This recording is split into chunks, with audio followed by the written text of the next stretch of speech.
भयानक भालू की कहानी। एक घने जंगल के बीचों बीच एक विशाल और भयानक भालू रहता था। उसकी गहरी काली आंखें और भारी शरीर देखकर हर कोई डर जाता था। गांव के लोग उस भालू का नाम कालू रख चुके थे। कालू के बारे में कहा जाता था कि वह इतना ताकतवर है कि बड़े से बड़े पेड़ को एक झटके में गिरा सकता है। गांव के पास के जंगल में लोग लकड़ी काटने और शिकार करने जाया करते थे। लेकिन जब से कालू ने वहां रहना शुरू किया, लोग डर के मारे जंगल जाने से कतराने लगे। कई बार उसने लकड़हारों के सामान को तहस नहस कर दिया था। उसके पंजों के निशान और गहरी गुर्राहट सुनकर लोग कांप जाते थे।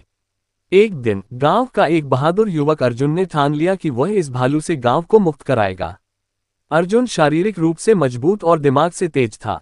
उसने जंगल में भालू को पकड़ने का जाल बिछाने की योजना बनाई। वह एक बड़े से गड्ढे के ऊपर पत्ते और टहनियों से ढककर उसमें शहद रखाया, क्योंकि भालू शहद का बहुत शौकीन होता है। रात के समय कालू शहद की गंध से उस जगह पहुंच गया।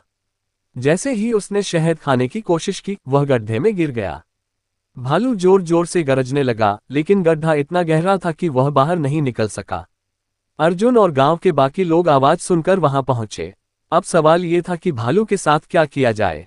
कुछ लोग उसे मार देना चाहते थे, जबकि कुछ का मानना था कि उसे जंगल के दूसरे हिस्से में छोड़ देना चाहिए।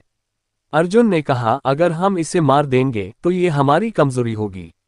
हमें इसे एक सुरक्षित जगह पर छोड़ देना चाहिए, जहां ये हमें और हम इसे नुकसान न पहुंचा सकें। गांव वालों ने अर्जुन की बात मान ली। उन्होंने गड्ढे से भालू को बाहर निकालने के लिए एक मजबूत पिंजरा बनाया। फिर उसे जंगल के दूसरे हिस्से में ले जाकर आजाद कर दिया। भालू ने आजादी पाते ही अर्जुन की ओर देखा और धीरे धीरे जंगल में चला गया। इसके बाद कभी उस भालू ने गांव की ओर रुख नहीं किया। गांव वालों ने अर्जुन की बहादुरी और समझदारी की खूब तारीफ की। इस घटना के बाद अर्जुन को गांव के लोग एक नायक के रूप में देखने लगे। ये कहानी इस बात का सबक देती है कि समस्या का हल सिर्फ ताकत से नहीं, बल्कि समझदारी और दया से भी किया जा सकता है। निष्कर्ष: भयानक भालू कालू के आतंक ने गांव वालों को भले ही डराया हो, लेकिन अर्जुन की बुद्धिमानी और साहस ने समस्या को शांति से हल कर दिया। ये कहानी यह भी सिखाती है कि करुणा और सही निर्णय कभी कभी सबसे बड़ी जीत दिला सकते हैं।